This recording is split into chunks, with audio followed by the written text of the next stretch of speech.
morning students, welcome back to our class.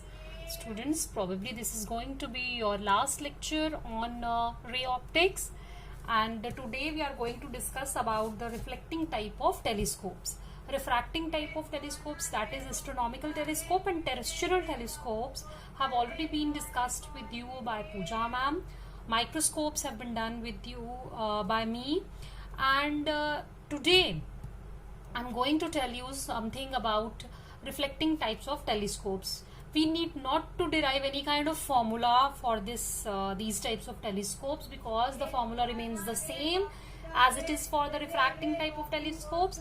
And as far as the syllabus part is concerned, derivations are not in our syllabus. Simply the concept and the working of reflecting types of telescope is being asked during your exams.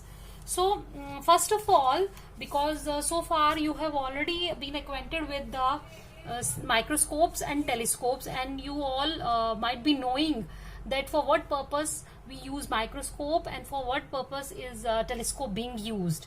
So the basic difference between the telescope and the microscope is that microscope, for what purpose microscope is being used? It is used to magnify the tiny objects. Okay, tiny objects. Here we use objective as well as eyepiece. Now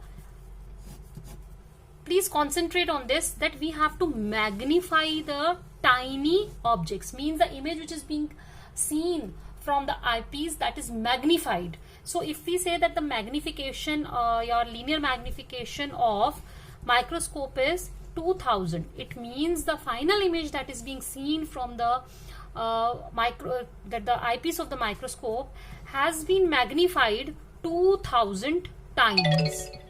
2000 times means the size of the image is 2000 times more than the size of the object. Okay, so what is the purpose of the microscope? The microscope, what microscope is doing here, it is magnifying the size of the object. And here we use objective as well as eyepiece. Objective is of small size and short focal length, and eyepiece is of comparatively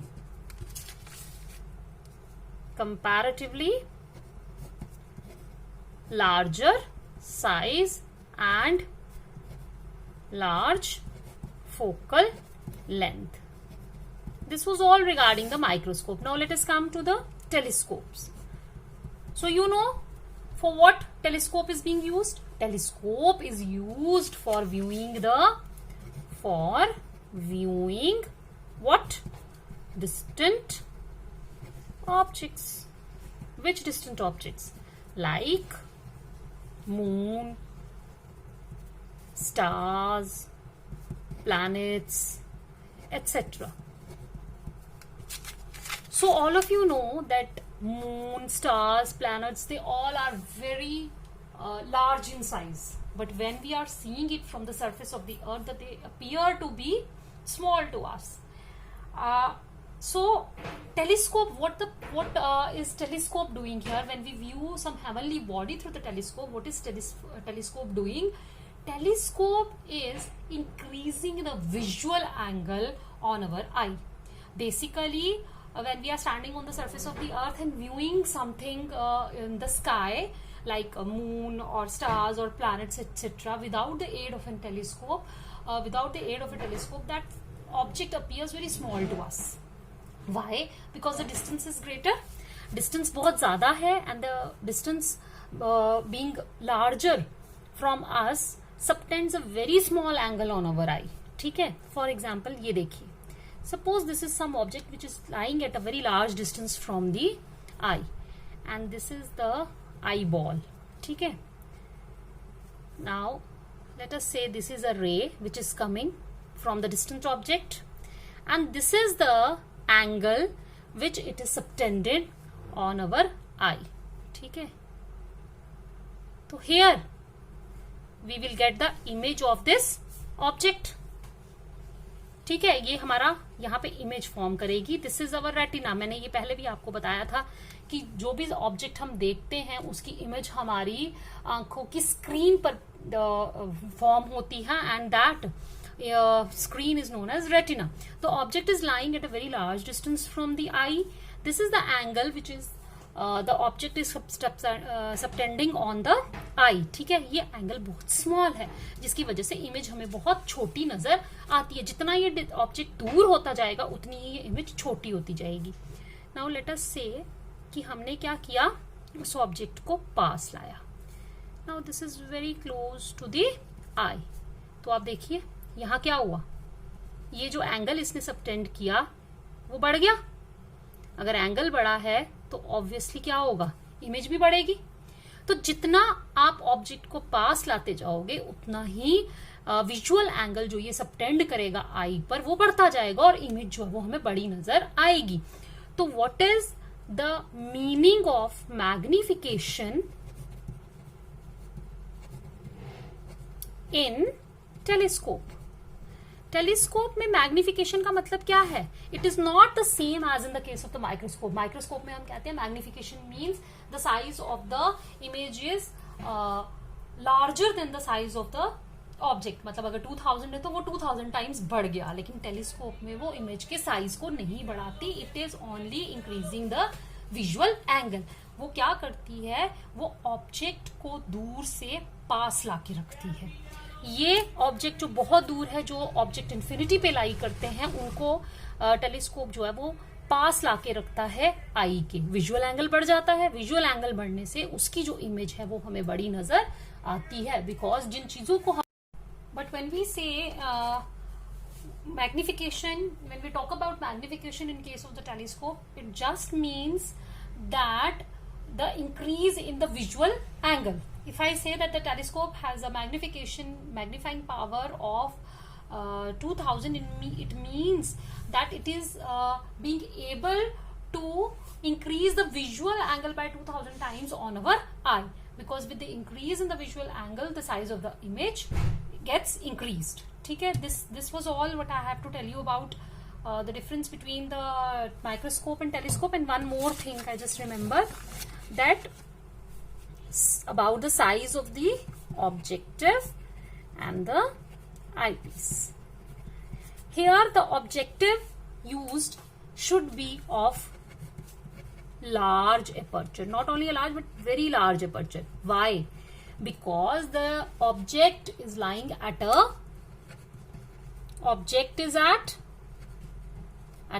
large distance. So to produce its image, we have to get a large amount of light to be entering the objective. जितनी ज्यादा light objective में enter करेगी उतनी ही ज्यादा अच्छी image हमें नजर आएगी. एंड यू नो कि लाइट को बढ़ाने के लिए हमें क्या करना पड़ेगा? We have to use an objective of large aperture. ठीक है. हमें बड़ा डायमीटर का एक ऑब्जेक्टिव बनाना पड़ेगा. ऑब्जेक्टिव यहाँ पर किसका यूज हो रहा है? रिफ्रैक्टिंग टाइप में ऑब्जेक्टिव जो है वो क्या है? That is a convex lens. यही से प्रॉब्लम जो है वो अराइज होना शुरू होती है और जरूरत पड़ जाती है हमें किसकी? एक नए तरह के टेलीस्कोप बनाने की. And that type of telescopes are known as reflecting type of telescopes. So now this was all background. Now let's come to our topic, which is reflecting types of telescopes. सबसे पहले why we need reflecting types of telescope, because उसके reasons मैंने यहाँ पर already पहले आपसे discuss किए हैं, अभी थोड़े और आपको बताती जाती हूँ साथ साथ में, मैंने लिख दिया हुआ है. Because a refracting telescope suffers from following limitations. बहुत सारी लिमिटेशंस, बहुत सारी कमियां रह जाती हैं रिफ्रैक्टिंग टाइप ऑफ टेलीस्कोप्स में. याद रखिएगा, रिफ्रैक्टिंग टाइप ऑफ टेलीस्कोप्स में we are using the word refracting, and refraction is a property of lenses. ठीक है.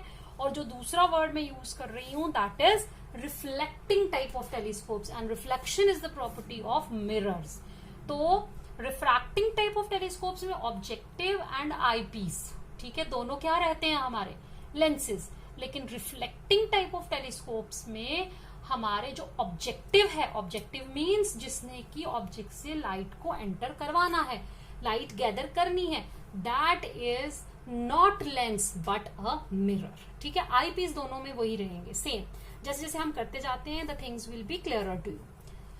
नाउ फर्स्ट लिमिटेशन क्या है, टू प्रोड्यूस ब्राइट इमेजेस.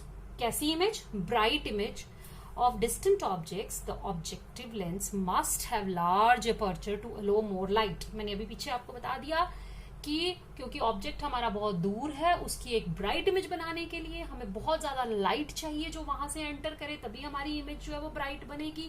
और उसके लिए हमें जो ऑब्जेक्टिव का साइज है वो कैसा होना चाहिए, बहुत बड़ा होना चाहिए.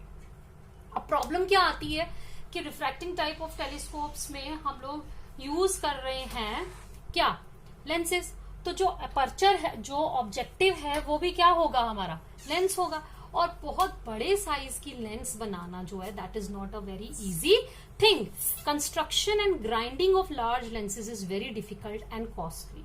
दोनों ही रहती हैं क्योंकि आपको लेंस बनाने के लिए क्या चाहिए, दो सरफेसेस चाहिए, दो रिफ्रैक्टिंग सरफेसेस चाहिए. अगर बहुत बड़ा साइज है इसका लेंस का, तो इसका मतलब आपको बहुत बड़े साइज के दो रिफ्रैक्टिंग सरफेसेस को आपने कंबाइन करके फिर जाके लेंस बननी है. तो it is not only difficult to make this, construct this, but it is also a very costly process. Now the third point is the lenses suffer from spherical aberration. Now what is spherical aberration, will talk about spherical aberration. Spherical aberration क्या होती है, देखिए lenses में जब हम lens पढ़ते थे हम एक वर्ड यूज करते थे कि हमारी ये लेंस है, ठीक है, और जो रेज पैरेलल आ रही हैं, जो रेज कैसी आती हैं, all the rays which are coming parallel to the principal axis, after refraction they meet at a common point which is known as focus. But इसके लिए हम एक वर्ड यूज करते थे, अगर आपको याद है, थिन एंड स्मॉल लेंस. ठीक है, थिन एंड, ये assumption होती थी हमारी, क्या होती थी, this was the assumption which was being used here, that all the rays which are coming parallel to the principal axis they meet at a common point after passing through the lens, but the assumption is the lens should be thin and very small. ठीक है, क्योंकि ये जो property है कि आपकी जो rays हैं वो after passing through the lens they meet at a common point which is known as this focus. ये रेज कौन सी होती है, पैरा एक्सियल रेज. मैं बार बार आपको बता चुकी हूं कि हमारा रे ऑप्टिक्स जो है वो सारा का सारा, तभी हम लोग जितने भी हमने फॉर्मूला डिराइव किए, थिन लेंस फॉर्मूला, या अगर आपने इसमें लेंस मेकर्स फॉर्मूला, तो उसमें एक एजम्पशन हमारी चलती है और वो क्या रहती है कि we all are dealing with the, in this whole ray optics we are dealing with the paraxial rays. Now what are paraxial rays, paraxial rays are the rays close to the principal axis. जो rays principal axis के पास होती है उनको हम paraxial raise कहते हैं. और पैराएक्सियल रेज जो है they meet at a common point which is known as focus. But सारी रेज जो है वो पैराएक्सियल कब होंगी, ऊपर से भी आने वाली रेज पैराएक्सियल हम कब कहेंगे, वो तब कहेंगे जब हमने जो लेंस यूज किया वो बहुत स्मॉल हो. अब because we are dealing with the telescope, और टेलीस्कोप में जो हमारा ऑब्जेक्टिव है वो हमने बोल दिया कि उसको हमें क्या करना पड़ेगा, उसका अपर्चर जो है वो बहुत बड़ा, और एक मोटी सी लेंस हमें, बड़ी और मोटी लेंस हमें इसमें यूज करनी है. ठीक है, तो देखिए इसमें क्या होगा, दीज आर द, सपोज ये हमारी क्या है, पैराएक्सियल रेज, और ये हमारी कौन सी रेज हो जाएंगी? जो दूर होती हैं, they are the marginal rays, the rays which are away from the, ठीक है, from the principal axis, they are known as marginal rays. और ये हमारी कौन सी होंगी? Paraxial rays. बिकॉज इसका साइज बहुत बड़ा है, इसका अपर्चर भी बहुत बड़ा है और इसका साइज, इसकी जो थिकनेस है वो भी बहुत ज्यादा है, बहुत बड़ी लेंस है, तो इसमें कोई एक सेट ऑफ पैरेलल रेज थोड़ा ना आ रहा है, इसमें बहुत सारी पैरेलल रेज, करोड़ों की अमाउंट में इसमें जो रेज है वो एंटर कर रही है। तो क्या होगा? The rays which are first set of rays which are close to the principal axis, वो हो जाएंगी पैरा एक्सियल। उससे ऊपर वाली हो जाएंगी second set of paraxial rays, उससे ऊपर हो जाएंगी थोड़ी कम मार्जिनल, उससे ऊपर हो जाएंगी थोड़ी ज्यादा मार्जिनल। मतलब कि जैसे जैसे आप प्रिंसिपल एक्सिस से ऊपर और नीचे आते जाओगे, because of the difference in the shape of the lens, क्योंकि यहां पर लेंस की शेप इन रेज को जो इंटरसेप्ट करनी पड़ रही है वो डिफरेंट है from the rays which are going above this, ठीक है। तो अब क्या होगा? सपोज ये दो पैरेलल रेज है जो कि पैरा एक्सियल है, जो कि बड़ी पास लाई करती हैं, वो यहां पर आके मीट करेंगी, तो उनका फोकस ये हो गया, ठीक है। और जो मार्जिनल रेज हैं वो कहीं यहां पर लाई करेंगी, तो उनका फोकस ये हो गया। तो अब क्या हुआ? एक ही ऑब्जेक्ट की दो इमेजेस आपको नजर आएंगी। ये तो मैं सिर्फ दो ही यहां पर आपको बता रही हूं, बेसिकली इसमें बहुत सारी रेज, बहुत सारी इमेजेस जो है वो ब्लर्ड इमेजेस जो हैं वो बनना शुरू हो जाएंगी, बिकॉज एक सेट ऑफ पैरेलल रेज आके यहाँ फोकस करेगा, अगला गुच्छा जो है वो थोड़ा आगे करेगा, अगला उससे अगला गुच्छा उससे आगे करेगा, उससे अगला बंडल उससे आगे करेगा, तो एक पूरी लाइन बन जाएगी ब्लर्ड इमेजेस की। तो हमें एक क्लियर एंड ब्राइट इमेज इस केस में नजर नहीं आएगी। This type of aberration is known as spherical aberration. तो सफेरिकल एबरेशन को हम कैसे, एबरेशन मतलब होता है लिमिटेशन, इसमें इसको हम कैसे कह सकते हैं? इसको कह सकते हैं because the paraxial and the marginal rays they make their own focuses, और आपको पता है कि जो रेज इंफिनिटी से आती हैं वो फोकस के ऊपर जाके कन्वर्ज होती हैं और वहां पर एक इमेज बनाती हैं। तो इन रेज ने इमेज डिस्टेंट ऑब्जेक्ट की यहां बनाई, इन रेज ने इमेज यहां बनाई। तो इस तरीके से हमारे पास बहुत सारी इकट्ठी इमेजेस जो है वो एक एक कदम पर एक एक पॉइंट आगे बनती जाएंगी और एक हमें ब्राइट एंड क्लियर इमेज इसमें प्रोड्यूस नहीं होगी, जिसकी वजह से लेंस जो है ये ब्राइट इमेज नहीं बना पाएंगे और ये इसकी एक लिमिटेशन काउंट होती है, ठीक है। और लेंस को फिर हम सोचते हैं कि लेंस को हम किससे रिप्लेस करें? हम किसी ऐसी चीज से रिप्लेस करें जिसमें ये सफेरिकल एबरेशन ना हो और हमें एक ब्राइट इमेज मिले। वैसे तो ये मिरर्स भी सफेरिकल एबरेशन शो करते हैं, क्योंकि मिरर्स में भी ये प्रॉपर्टी होती है कि पैराएक्सियल और मार्जिनल रेज उसमें भी आती हैं, लेकिन उसको हमने ओवरकम करने के लिए in spite of using spherical mirrors हम एक पैराबोलिक मिरर यूज करते हैं। पैराबोलिक मिरर क्या होता है? पैराबोलिक मिरर की शेप इस तरीके की होती है कि उसमें सारी की सारी रेज जो है वो एक ही कॉमन पॉइंट पर आके कन्वर्ज करती हैं, that is known as its focus. तो ये प्रॉपर्टी तो लेंस एंड मिरर्स दोनों शो करते हैं, लेकिन फिर हम लोग क्या करते हैं कि सफेरिकल मिरर्स यूज करने के बजाय हम लोग पैराबॉइडल या पैराबोलिक मिरर्स यूज करते हैं। पैराबोलिक मिरर्स जो होते हैं वो कुछ ज्यादा उनकी शेप ज्यादा कर्व्ड रहती है, तो बीइंग कर्व्ड वो सारी की सारी जो रेज हैं जो पैरेलल जो उनके ऊपर इंसिडेंट हो रही हैं फ्रॉम अ डिस्टेंट ऑब्जेक्ट, वो क्या पास ही प्रिंसिपल एक्सिस के पास ही रहती हैं और वो पैराएक्सियल रेज बन जाती हैं and they converge at a common point which is known as focus, ठीक है। तो इस तरीके से हम सफेरिकल एबरेशन को ओवरकम कर सकते हैं by using parabolic mirrors.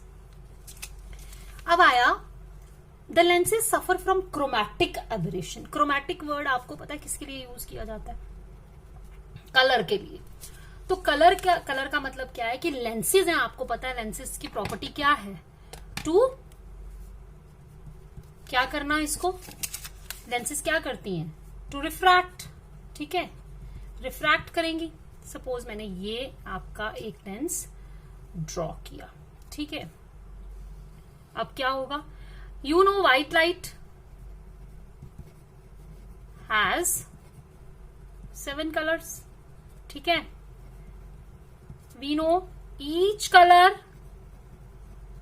Has its own wavelength, and you know, and refractive index का फॉर्मूला मैंने बताया हुआ है. Refractive index changes with wavelength. हर कलर का अपना अपना क्या होगा, refractive index, according to the Cauchy's formula A is equal to B plus lambda square and so on. So refractive index is inversely proportional to wavelength. और अगर याद करिए ये आ गया रिफ्रैक्टिव इंडेक्स का, तो मैं यहां लिखूंगी रिफ्रैक्टिव इंडेक्स का क्या रिलेशन है वेवलेंथ के साथ, इनवर्सली प्रोपोर्शनल.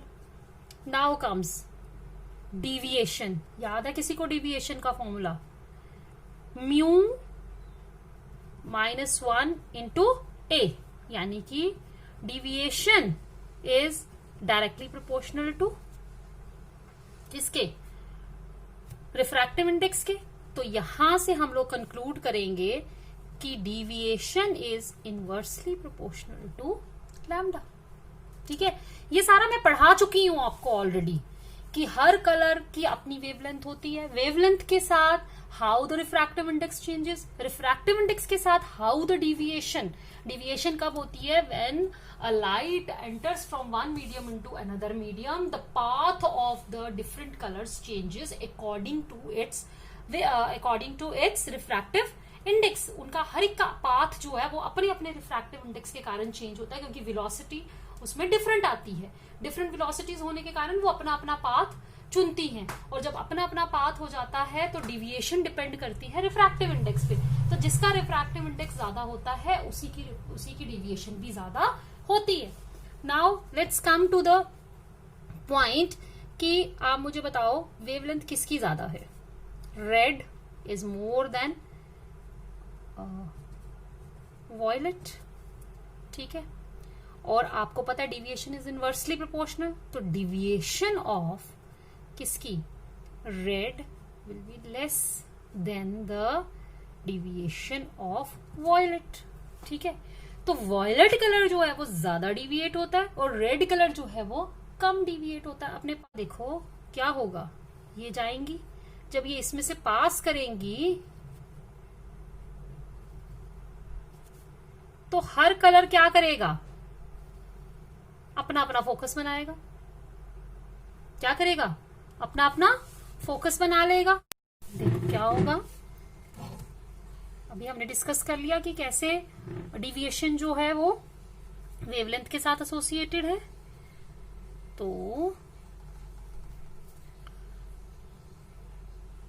सपोज ये हमारी हर कलर जो है वो अलग अलग तरह से डिविएट होगा और अलग अलग जगह पर वो इमेज बनाएगा हमें. Now let us come to the two types of reflecting types of telescope. We have the following types of telescopes, reflecting telescopes. First is Cassegrainian and the second is Newtonian. ठीक है.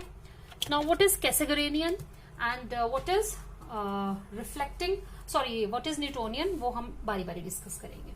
तो okay. Now let's come to the diagram. हम diagram बनाएंगे इसकी. देखिए ये बनाया हमने इसका इस तरीके से ऑब्जेक्टिव. ठीक है, objective is a concave parabolic. This is objective and it is concave parabolic mirror. ठीक है, अब आपका जो ऑब्जेक्ट है वो कहां लाई कर रहा है, इंफिनिटी पे. तो आप सबको पता है कि जब ऑब्जेक्ट इंफिनिटी पे होता है तो after being reflected from the mirror वो कहां पे इमेज बनाएगा, फोकस पे. ठीक है, this is the focus of the objective. अब दिक्कत क्या आती है यहां पर कि अगर मुझे उस डिस्टेंट ऑब्जेक्ट की इमेज देखनी है जिसको मैं टेलीस्कोप से व्यू कर रही हूं, तो मुझे अपना आई पीस कहाँ लगा के बैठना है, फोकस पे, यानी कि ट्यूब के अंदर जाके मुझे यहाँ अपनी चेयर लगा के बैठना और तब जाके मुझे इसकी इमेज नजर आएगी। अब उसको अवॉइड करने के लिए और कोई एक ऐसी जगह पर इमेज बनाने के लिए जहां से हम कन्वीनियंटली इसको व्यू कर सके, हम ऑब्जेक्टिव का एक और पार्ट, यानी ऑब्जेक्टिव यहाँ पर दो हिस्सों में डिवाइडेड है। ऑब्जेक्टिव में एक तो कॉन्केव पैराबोलिक मिरर आएगा और दूसरा हम यहाँ पर एक second part of the objective लगाएंगे। दिस इज योर, ये क्या है हमारा कॉन्वेक्स मिरर, ठीक है। इससे पहले कि ये रेज यहां से रिफ्लेक्ट होकर फोकस पर जाएं, ये जो कॉन्वेक्स मिरर मैंने इसके रास्ते में लगाया है, ये इन रेज का, रिफ्लेक्टेड रेज का पाथ क्या करेगा, डिफ्लेक्ट कर देगा, भटका देगा इनको। तो यहां पर अब देखो, जो इमेज इसने यहां बनानी थी, जो इमेज किसने बनानी थी, कॉन्केव मिरर ने जाके फोकस पे बनानी थी, वो इमेज अब इस कॉन्वेक्स मिरर के लिए किसका काम कर रही है, वर्चुअल ऑब्जेक्ट का। मैंने आपको एक बार पहले भी बताया था कि जब हमारे पास कन्वर्जिंग रेज जो हैं वो किसी मिरर को अप्रोच करती हैं तो ऑब्जेक्ट कौन सा बन जाता है, बन जाता है वर्चुअल। देखो ये रेज यहां पर आ रही हैं, अब आप सिर्फ इस पे फोकस करो कि ये आपका एक कॉन्वेक्स मिरर है और इसके ऊपर ये रेज आके फॉल कर रही है। हमें नहीं पता कि ऑब्जेक्ट कहाँ है, ऑब्जेक्ट बहुत दूर है। सपोज यहाँ पर ऑब्जेक्ट क्या है, बहुत दूर है, क्योंकि ऑब्जेक्ट हमें दिखाई नहीं दे रहा है। तो हम मान लेते हैं कि जहां पर जाकर ये फाइनली मीट कर रही हैं, वो पॉइंट जो है, ये लाइट वहां से निकल के आ रही है। तो हम इसको ये जो दो रेज हैं, ये यहाँ पर आके कन्वर्ज होती हैं फोकस पे। तो इस फोकस को फिर हम वर्चुअल ऑब्जेक्ट यहाँ पर कंसीडर करते हैं, यानी कि जो कॉन्केव मिरर ने इमेज बनानी थी फोकस पे, वो अब सर्व कर रही है as a virtual object for the convex mirror. और कॉन्वेक्स मिरर क्या करेगा, अब इनको ये यहां पर इसने इसको रिफ्लेक्ट किया और ये हमारी फाइनल इमेज जो है वो इस पॉइंट आई के ऊपर बन रही है। तो यहाँ पर आपका इस मिरर का काम क्या है, यानी कि इसने इन रेज को यहां पर मीट कराने के बजाय यहां पर मीट करा और यहां पर इसकी real and inverted image distant object की, लेकिन स्मॉल साइज की हमें इमेज नजर आ रही है। अब इसको बड़ा करने के लिए हम क्या करते हैं, हम एक लेंस का इस्तेमाल करते हैं विच इज आई पीस। और ये आई पीस क्या करता है, इस स्मॉल इमेज को मैग्नीफाई करके हमें बड़ा करके यहां से हम इसको व्यू फाइनल इमेज को कर सकते हैं। So this type of reflecting telescope is known as Cassegrain reflecting telescope. इसमें क्या किया हमने, एक मिरर लिया जिसके बीच में हमने होल रखा हुआ है और दूसरी साइड आई पीस लगाया। ये रेज यहां जाती, यहां पर आती, मीट करती, लेकिन अगर यहां में मीट करती तो फाइनल इमेज हमें यहां नजर आती। तो अगर फाइनल इमेज यहां नजर आती तो हम देखते कैसे, तो हमने क्या किया, इसको इसके ठीक पहले थोड़ी दूरी पर हमने एक कॉन्वेक्स मिरर लगा दिया। अब जो रेज यहां जानी थी वो यहां जाने के बजाय इससे रिफ्लेक्ट होके कहीं यहां पर मीट करेंगी, क्योंकि ये वर्चुअल ऑब्जेक्ट है और वर्चुअल ऑब्जेक्ट अगर हो तो कॉन्वेक्स मिरर भी रियल इमेज बना सकता है। तो इस वर्चुअल ऑब्जेक्ट की रियल इमेज यहां बनेगी, वो रियल इमेज का साइज छोटा होगा, वो हमें इतनी अच्छे से नजर नहीं आएगा। इसको मैग्नीफाई करने के लिए हम यहाँ पर एक कॉन्वेक्स लेंस जिसको हम यूज कर रहे हैं एज एन आई पीस यहाँ रखेंगे और इसके यहाँ आई पीस से हमारी आंख यहाँ पड़ी हुई है और आई पीस से हम फाइनल इमेज को व्यू कर सकते हैं। ठीक है, now the second type of reflecting type of telescope was invented by Newton, so it is known as Newton's reflecting telescope. कोई फर्क नहीं है इसमें और इसमें, सिर्फ एक छोटा सा फर्क है, ऑब्जेक्टिव जो है वो अभी भी दो पार्ट का ही है। ठीक है, ऑब्जेक्टिव हमारा इसमें भी, अब देखो ये रे आई, इंसिडेंट रेज, ठीक है। अब इसने अगेन यहां जाना था, बट हमने क्या करना है, अब यहां पर हम लोग कॉन्वेक्स मिरर नहीं यूज कर रहे, यहां पर हम प्लेन मिरर यूज कर रहे हैं और उसको वर्टिकल नहीं लगा रहे। ये अगर हमारी वर्टिकल एक्सिस है ना, तो हम इसके साथ जो प्लेन मिरर यहां यूज कर रहे हैं वो कैसा यूज कर रहे हैं हम लोग,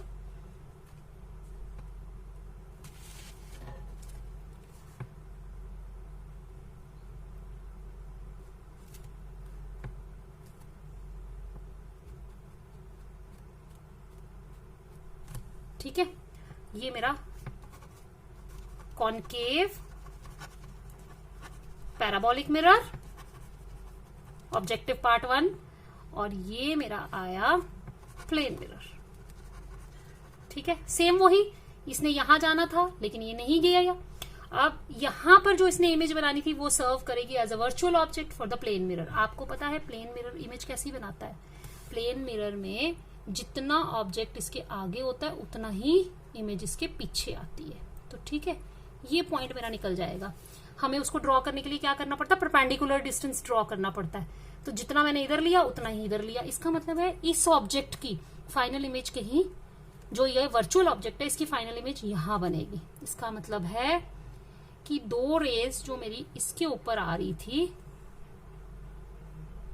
ये है ना, ये रे और ये इसके ऊपर फॉल हुई, ये रे, ये आफ्टर रिफ्लेक्शन यहां आएगी और ये आफ्टर रिफ्लेक्शन यहां आएगी। ठीक है, तो फाइनल इमेज मुझे यहां मिलेगी और मैंने यहां साइडवेज क्या लगाया हुआ है? आई पीस लगाया हुआ है इस साइड पे, और इसकी फाइनल इमेज मुझे यहां पर नजर आएगी। ये थोड़ा सा इधर करके बनाना था, ऐसे यहां से हमें साइडवेज यहां पर लगा हुआ है और इसकी फाइनल इमेज हमें यहां से नजर आएगी। So this was all about Newton's reflecting telescope. क्या होता है? कुछ फर्क नहीं है इसमें और इसमें हमने कॉन्वेक्स मिरर यूज किया, इसमें हमने ये मिरर यूज किया। तो जो इमेज ये बनती है उसको हम साइड से देखते हैं, जो कि हमने यहाँ पर साइड पे लगाया हुआ है। ये इमेज जो यहाँ बननी थी वो सर्व करेगी as a virtual object for this plane mirror, और प्लेन मिरर ऑब्जेक्ट जितना उसके आगे होता है इमेज उसके पीछे बनती है। तो यहाँ पर इमेज बनेगी, ये दो रेज यहाँ से रिफ्लेक्ट होके यहाँ मीट करेंगी, और जब ये इस आईपीस में एंटर करेंगी तो फाइनल इमेज हमें यहाँ से नजर आएगी। So this is your Newton's reflecting telescope. मैंने कुछ वैल्यू बेस्ड क्वेश्चंस भी इन शीट्स में मैं भेज रही हूँ, बहुत इजी है, जस्ट गो थ्रू देम। अगर आपको कहीं उसमें डाउट आता है तो you are free to ask me, ठीक है। बट बच्चे जो भी मटेरियल आपको सेंड किया जाएगा वो आप अपनी फेयर नोटबुक्स में जरूर लिखिए, ड्रॉ करिए डायग्राम्स, क्वेश्चंस जो मैं भेज रही हूँ वो भी लिखिए, प्रॉपर रिकॉर्ड बनाइए। This ends your ray optics chapter. So thank you, stay home, stay safe.